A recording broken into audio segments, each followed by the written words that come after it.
Triangular love story, అది కూడా sports డ్రామాతో. ఇలాంటివంటే మనకి బాగా ఇంట్రెస్ట్. ఫస్ట్ అయితే ట్రైలర్ చూసేద్దాం, తర్వాత మాట్లాడుకుందాం. పురాణాల్లో చూసుకుంటే సీత కోసం బో బ్రేకింగ్ కాంపిటీషన్లో చాలా మంది పార్టిసిపేట్ చేశారు కదా. And all is fair in love and war అని అంటారు కదా. అమ్మా, నువ్వు ఈ పురాణాల రెఫరెన్స్లు ఆపు. నీ కథే గొప్పది. ఐశ్వర్య, ఐ లవ్ యూ చెప్తే రేపు వస్తారా? చెప్పినా కదా నా జిగిరిలో వస్తా. అయినా నాకు గర్ల్ ఫ్రెండ్ లేదు, పైగా నాకు పెద్ద మాట్లాడడం కూడా రాదు అమ్మాయిలతో. నాతో బాగానే మాట్లాడుతున్నావు కదా.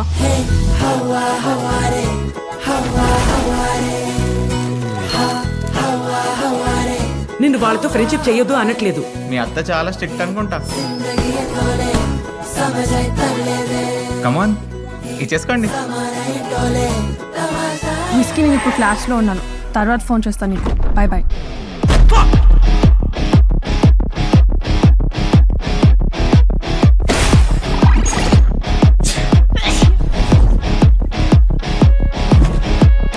చిన్నప్పటి నుంచి మన ఇద్దరి మధ్య ఒక్క గొడవ కూడా అవ్వకపోవడం కారణం మన ఇద్దరి మధ్యలో ఉన్న అండర్స్టాండింగ్ రా. అరే మనం ఎప్పుడని షేర్ చేసుకున్నాం కదరా, ఆఖరికి ఒక రోజు అండర్వేర్ కూడా. థూ, నేను అండర్వేర్ ఒక్కటేనా? This is not a joke, okay?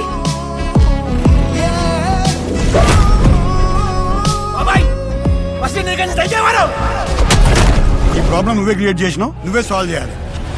Story Adirindi, climax కూడా బాగుంటే బ్లాక్ బస్టర్. इमोशनल ड्रामा तू मत करो प्रेम कोटाबू दिल की माँ बोल गोनी को माँ इमोशनल ड्रामा तू मत करो భయపడతాడా అటాక్ చేస్తాడా భయపడతాడా అటాక్ చేస్తాడా భయపడతాడా అటాక్ చేస్తాడా కమెంటేటర్ గారు మూసుకోకపోతే వాడిని అటాక్ చేస్తా అని చెప్పు. అరే నువ్వు ఆడరా ముందు.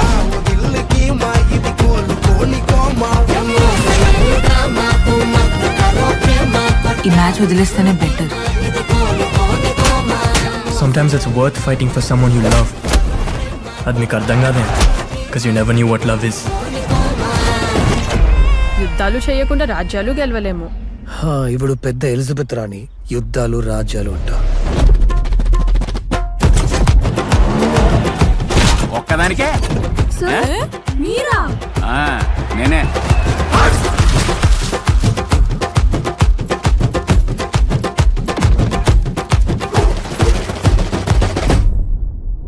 ట్రైలర్ చూసాక నాకైతే ఏమనిపించిందంటే, ఓ దామ్ దీమ్ దిస్ దడేల్లా కాకుండా ఒక మంచి లవ్ స్టోరీ, అది కూడా ఒక డిఫరెంట్ స్పోర్ట్స్ డ్రామాతో కనెక్ట్ అయ్యి ఉండబోతుందని అనిపిస్తుంది. సో ఇలా కైట్ కాంపిటీషన్ మీద వచ్చిన ఫిల్మ్స్ అయితే నాకు తెలిసి అయితే ఏం లేవు. I think this is the first film. Underwear విషయంలో కూడా కాంప్రమైజ్ అయ్యి షేర్ చేసుకునే ఫ్రెండ్స్ మధ్యలో ఈ అమ్మాయి వల్ల పెద్ద ప్రాబ్లమే వచ్చినట్టుగా అనిపిస్తుంది. ఇలాంటి సినిమాలో ఫన్ ఎంత ఇంపార్టెంటో ఎలా ఎండ్ చేస్తున్నారు అనేది కూడా ఇంపార్టెంటే.